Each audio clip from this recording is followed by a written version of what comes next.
नमस्कार, आप देख रहे हैं न्यूज 18 अपडेट। मैं हूं आपके साथ अलीम अतहर। बुलेटिन की शुरुआत करते हैं बड़ी खबर से। पटना सिटी में रिकाबगंज गंगा मंदिर घाट पर नहाने के दौरान एक ही परिवार के 4 सदस्य डूब गए। मौके पर मौजूद लोगों ने आनन फानन में एक महिला और उसकी बच्ची को सुरक्षित बाहर निकाल लिया, लेकिन 2 बच्चे नदी की तेज धार में बह गए, जिसके बाद मालसलामी थाना पुलिस और एनडीआरएफ को सूचना दी गई और उसके बाद पुलिस और एनडीआरएफ की टीम ने रेस्क्यू ऑपरेशन चलाया और गंगा नदी में डूबे दोनों बच्चों के शव को बरामद कर लिया गया। मृतक बच्चों की उम्र 5 साल और 4 साल थी। वहीं इस घटना के बाद भारी संख्या में स्थानीय लोग गंगा घाट पर जमा हो गए थे।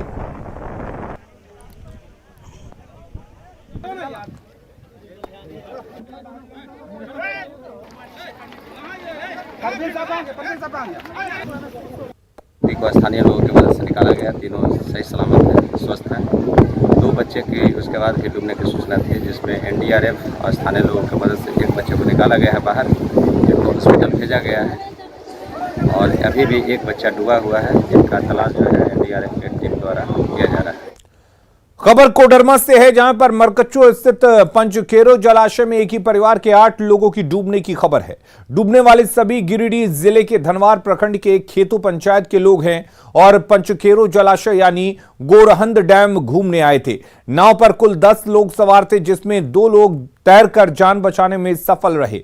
मौके पर मरकच्चो प्रखंड के सीओ, मरकच्चो थाना प्रभारी और नावल शाही थाना प्रभारी सहित पुलिस बल के जवान मौजूद हैं। वहीं रेस्क्यू ऑपरेशन के लिए एनडीआरएफ की टीम को बुलाया जा रहा है। मौके पर सीनियर अधिकारी पहुंच चुके हैं। यहां से दौड़ के गला उतना दूर और कोडरमा नाव हादसे पर सीएम हेमंत सोरेन ने ट्वीट किया है। अपने ट्वीट संदेश में सीएम ने लिखा है कि कोडरमा में पंचखेरो डैम में नाव पलटने से कुछ लोगों के लापता होने की खबर है। जिला प्रशासन लोगों की मदद के लिए हर संभव कार्य कर रहा है।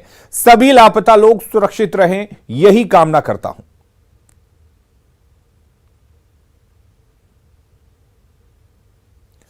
गंगा के जल स्तर में वृद्धि होने के बाद एक बार फिर दियारावासी जान हथेली पर रखकर सफर कर रहे हैं। जिस नाव की क्षमता अधिकतम 40 सवारी की है, वो 2 गुनी क्षमता में यात्री को पार लगा रहे हैं, जिससे कभी भी हादसा हो जाए, इससे इनकार नहीं किया जा सकता है। दीघा घाट पर जायजा लिया संवाददाता रजनीश कुमार ने।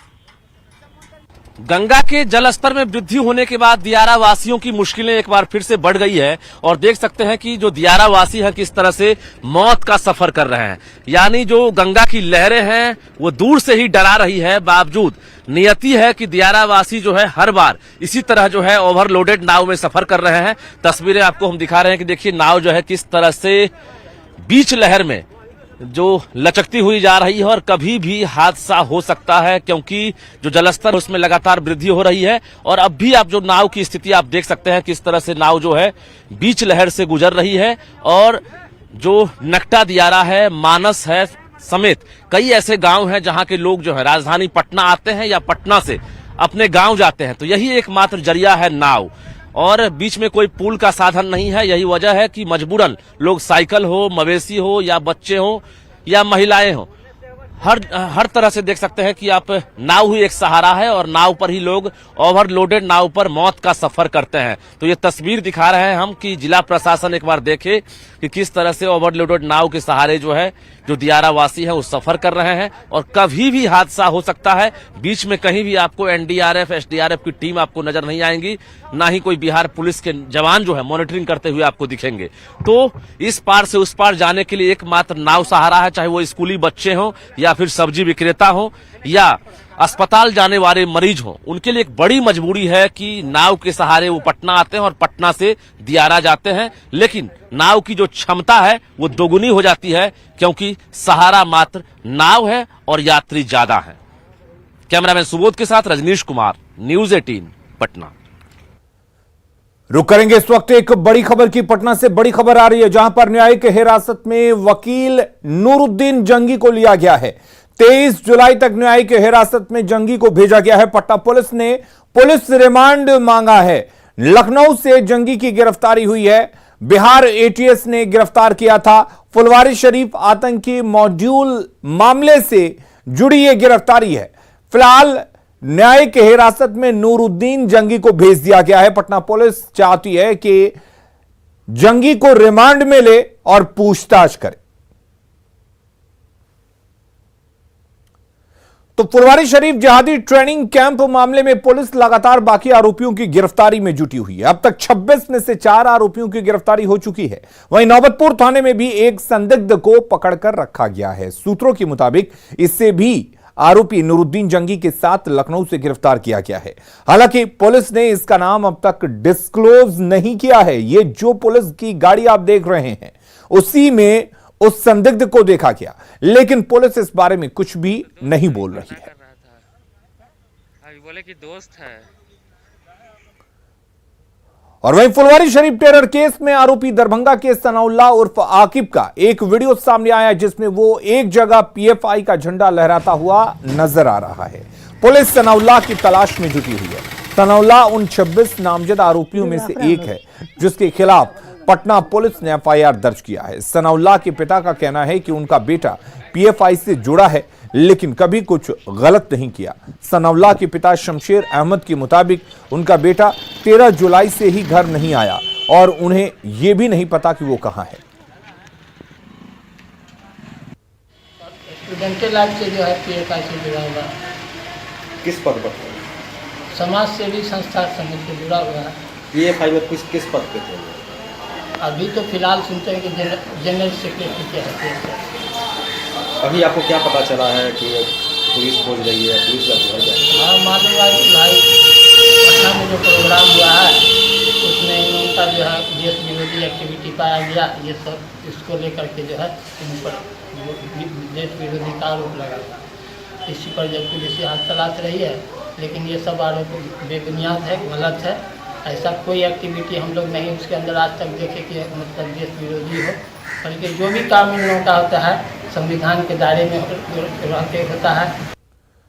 अगली खबर भोजपुर से है जहां पुलिस ने लूटपाट की योजना बना रहे 6 अपराधियों को गिरफ्तार किया है। पुलिस ने गिरफ्तार अपराधियों के पास से एक देसी पिस्टल, एक देसी कट्टा, 7 कारतूस और एक लूटी गई पिकअप गाड़ी भी जब्त की है। गिरफ्तार सभी अपराधी जगदीशपुर थाना क्षेत्र के अलग अलग गांव के रहने वाले हैं। पुलिस ने इनके पास से चोरी की 7 मोबाइल को बरामद किया है। पिछले दिनों पिकअप लूट के बाद पुलिस एक विशेष टीम गठित कर इनकी धरपकड़ में जुटी थी। ये ग्रुप ये पूरी तरह से एक्टिव था और ये ग्रुप कहीं ना कहीं पर फिर एक दूसरे घटना की योजना बना रहा था, जिसके दौरान पर पूरे तकनीक के सहारे हम लोगों ने उनको एक ही जगह से गिरफ्तार किया, जिसमें एक मुंगेर निर्मित जो पिस्टल है वो और एक देसी कट्टा, उसके साथ गोलियां। घटना में लूटा गया 3 में से 2 मोबाइल और कुछ राशि उसमें बरामद कर ली गई है।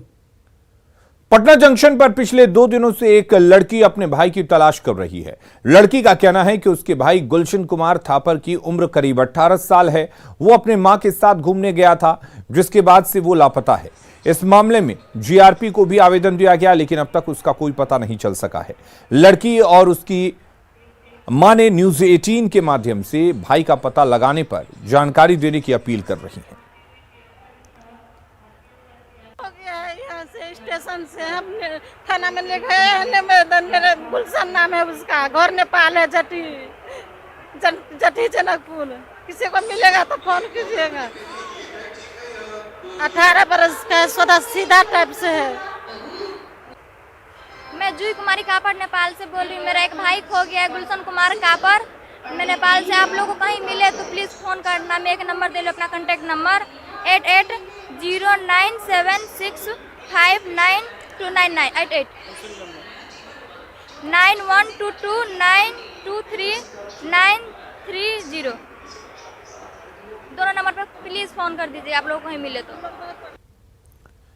एनडीए की तरफ से उपराष्ट्रपति के उम्मीदवार का भी ऐलान कर दिया गया है। पश्चिम बंगाल के राज्यपाल जगदीप धनखड़ को एनडीए का उम्मीदवार बनाया गया है। बीजेपी अध्यक्ष जेपी नड्डा ने धनखड़ को किसान पुत्र बताते हुए कहा कि उन्होंने पश्चिम बंगाल में काम करते हुए पीपुल्स गवर्नर के तौर पर अपनी खास पहचान बनाई है। वो सार्वजनिक जीवन में एक अच्छी पहचान और शानदार प्रशासनिक क्षमता वाले शख्स हैं। और हम जानते हैं कि उनकी छवि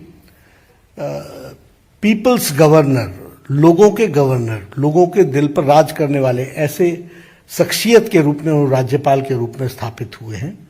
और उन्होंने जिस तरीके से सार्वजनिक जीवन में सेवा की है और लंबे समय तक सेवा की है, इन सारी बातों को ध्यान में रखते हुए भारतीय जनता पार्टी और एनडीए ने ये तय किया कि किसान पुत्र साधारण परिवार से बढ़ते हुए फर्स्ट जनरेशन के professional, fully equipped as an administrative capacity और जिनका सार्वजनिक जीवन में एक बहुत ही अच्छा योगदान रहा है, ऐसे प्रत्याशी को भारतीय जनता पार्टी और एनडीए अपना उपराष्ट्रपति, वाइस प्रेसिडेंट का प्रत्याशी घोषित करती है। रुक कर लेते हैं इस वक्त एक बड़ी खबर की। गोड्डा से बड़ी खबर है, जहां पर राजभिट्टा गांव क्षेत्र में नाबालिग लड़की की मांग में सिंदूर भरने के बाद इलाके में माहौल बिगड़ता जा रहा है। नाबालिग रिहान अंसारी पर आरोप है कि उसने बीच सड़क पर रोककर नाबालिग हिंदू लड़की की मांग भर दी। लड़की के साथ छेड़खानी भी की गई है। इसके बाद हिंदू समाज के लोग आक्रोशित हैं। हालांकि थाने में शिकायत के बाद पुलिस ने नाबालिग लड़के को हिरासत में ले लिया है, लेकिन रिमांड होम से वापस आने के बाद फिर स्कूल जाने के दौरान लड़का फिर लड़की से छेड़खानी करने लगा और फिर से उसकी मांग भर दी। बताया जा रहा है कि लड़के ने एक बार नहीं बल्कि 3 बार इस तरह की करतूत को अंजाम दिया है। लड़का ने तुरंत सुबह आके 6:15 में मेरी बेटी को बरमसिया के पुल के पीछे मोटरसाइकिल लगा करके मारा, पहले बड़ा केस में।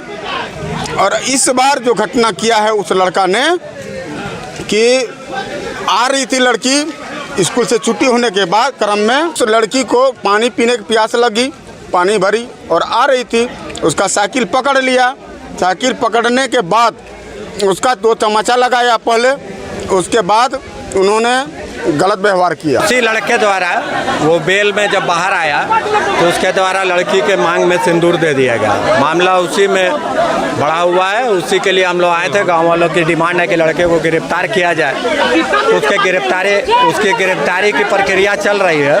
कल रात में भी छापामारी की गई थी। 10 रोज भी नहीं हुआ, लड़का घूम के आ गया। हाँ, बेल हो गया 10 रोज में। लड़का का नाम मुस्लिम लड़का है, रेहान नाम है, कुशविला का है। और 10 रोज घूम के आ गया और दूसरे रोज आके के लड़की स्कूल गया था, बरमसिया स्कूल, और सिंदूर दे दिया। गोड्डा के राजाभिटा में एक और फिर से कुछ उसी तरीके की घटना सामने आई है, जहां एक दूसरे समुदाय के लड़के द्वारा एक हिंदू समुदाय के लड़की के मांग को भर दिया जाता है। उसके बाद हिंदू समुदाय में आक्रोश होता है। स्थानीय पुलिस उनसे बातचीत करने आती है और बातचीत के दौरान भी माहौल बिगड़ा हुआ नजर आता है, सौहार्द की स्थिति नहीं दिखती है। ये वो लड़की है जिसके साथ इस तरह की घटना हुई है। हम उनसे बातचीत करेंगे और आपको सुनाएंगे कि आखिर क्या कुछ हुआ था, कैसे इनके साथ किस तरीके से बीच सड़क पर रोककर इसकी मांगों को भरा गया था, कौन था लड़का, कब से कुछ चला रहा था। हम इन्हीं से बात कर लेते हैं।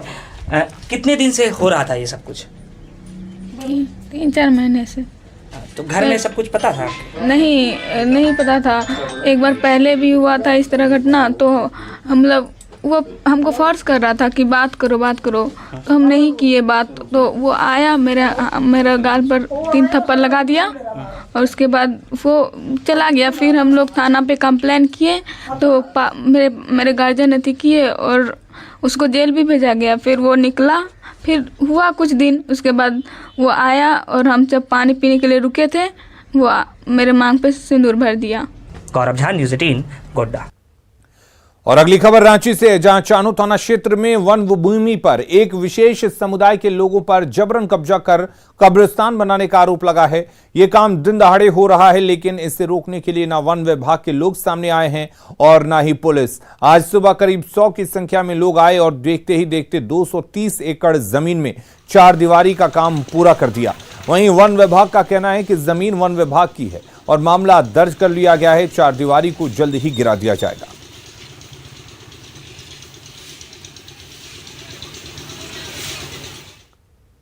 रांची में एक बार फिर एटीएम में पैसा डालने वाले कर्मियों की कारस्तानी सामने आई है।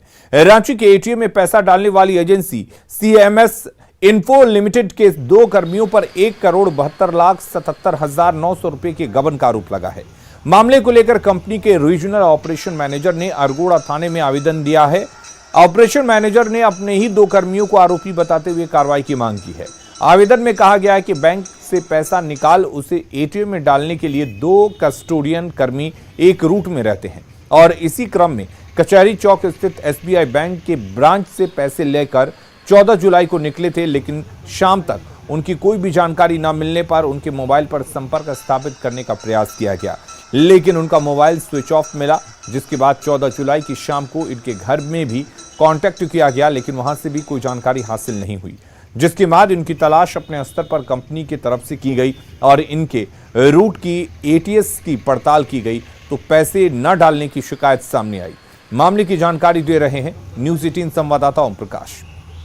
राजधानी रांची में एक बार फिर एटीएम में पैसा डालने वाली एजेंसी के कर्मियों के द्वारा पैसों का गड़बड़ झाला किया गया है। 1,72,00,000 से ज़्यादा रुपए लेकर 2 कस्टोडियन जिन्हें एटीएम में पैसे डालने की जिम्मेवारी थी वो लेकर फरार हो चुके हैं। बताया जा रहा है कि इन दोनों कर्मियों को जो कस्टोडियन थे इन्हें 36 एटीएम का प्रभार मिला हुआ था जो इन पैसों को उन एटीएम में डालना था, लेकिन इनके द्वारा वो पैसे नहीं डाले गए और उन पैसों को लेकर वो फरार हो गए। तो फिलहाल मामले को लेकर पहले जो सीएमएस कंपनी है उसके द्वारा कोतवाली थाने में आवेदन दिया गया। हालांकि जो बताया जा रहा है कि पीओ क्षेत्र, खासकर जो घटना क्षेत्र हुई या फिर जो सीएमएस का हेड ऑफिस था उसकी वजह से ये इस केस को अरगोड़ा थाने में ट्रांसफ़र कर दिया गया है। फिलहाल पुलिस के समक्ष आवेदन आ चुका है और पुलिस के द्वारा मामले में जांच की बात की जा रही है। अब देखना होगा कि इस पूरे मामले का खुलासा कब तक हो पाता है। यहाँ ये भी बताते चले कि पूर्व में भी इस तरह की कई घटनाएं हो चुकी हैं, तो ऐसे में देखना होगा कि कंपनी के द्वारा जो पैसे दिए जाते हैं, जिन लोगों को पैसे दिए जाते हैं, उनका कितना वेरिफिकेशन हो पाता है। रांची से न्यूज़ 18 के लिए ओम प्रकाश। और रुक करेंगे इस वक्त एक बड़ी खबर की। मुंगेर से बड़ी खबर है जहां पर अवैध लॉटरी के टिकट को जब्त किया गया है। 5 लाख के अवैध टिकट को जब्त किया गया है। 12,000 रुपए कैश भी जब्त किए गए हैं। मुख्य सरगना सहित 7 लोगों की गिरफ्तारी हुई है। स्कूटी और 7 मोबाइल को भी जब्त किया गया है। व्हाट्सएप के जरिए यह अवैध लॉटरी का खेल चलता था। खेल में कई सफेदपोश के शामिल होने की भी बात सामने आ रही है। तो 12,000 रुपए कैश की जब्ती हुई है। दरअसल अवैध लॉटरी का यह खेल मुंगेर में चल रहा था, जहां पर अवैध लॉटरी का यह खेल चलाकर लोगों को रातों रात अमीर बनने का सपना दिखाया जाता था, जिससे लोग लॉटरी को खरीदते थे। आपको बता दें कि इस पूरे मामले में सफेदपोश नेताओं की भी संलिप्तता सामने आ रही है।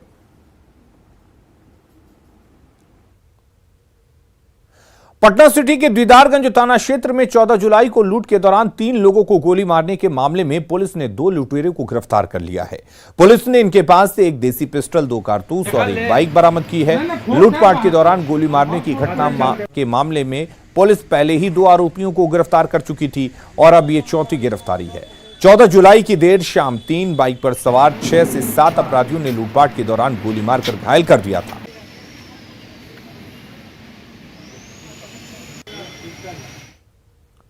खबरें लगातार जारी हैं। आप बने रहिए न्यूज़ 18 बिहार झारखंड के साथ।